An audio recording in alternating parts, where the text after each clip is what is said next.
হ্যাঁ খুশি দাও নাকি? হ্যাঁ, তো গতকাল তো ভিডিও দিলাম, মোটামুটি সবাই দেখছেন এন্ড রেসপন্সও আলহামদুলিল্লাহ ভালো পাইছি।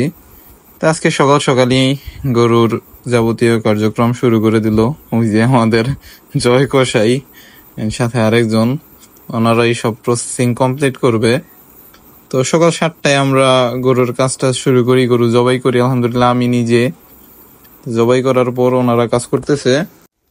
মোটামুটি কাজ প্রায় 8:30 9টার ভিতরেই কমপ্লিট হয়ে যায়। তো এই যে এই কাজটা ওনারা শেষ করতেছে। কাজটা শেষ করার পরে আমরা প্যাকেটিং এর পর্যায়ে চলে যাই, যে কাকু প্যাকেট করতেছে।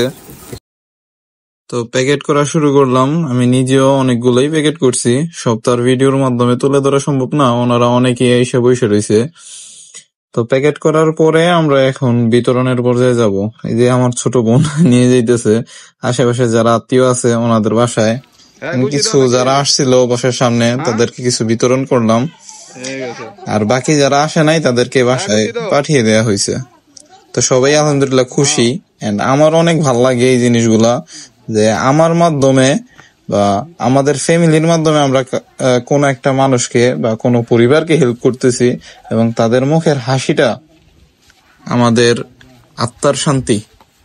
এটাই যাওয়া আসলে, নিজে আরেকজনের জন্য কিছু করতে পারা এবং আমার দ্বারা কেউ উপকৃত হওয়া, এই জিনিসগুলো আমার অনেক ভালো লাগে। এন্ড আমার ফ্যামিলির সবাই এই জিনিসগুলো অনেক পছন্দ করে। যাক, সবাই আমাদের জন্য দোয়া করবেন, বিশেষত আমার বড় চাচু হাফেজ মোহাম্মদ আনোয়ারুল ইসলাম, ওনার জন্য সবাই দোয়া করবেন, উনি যেন আরো এরকম ভালো ভালো কাজ করতে পারে। সবাই ওনার জন্য দোয়া করবেন। তো আল্লাহ হাফেজ, ভালো থাকবেন সবাই।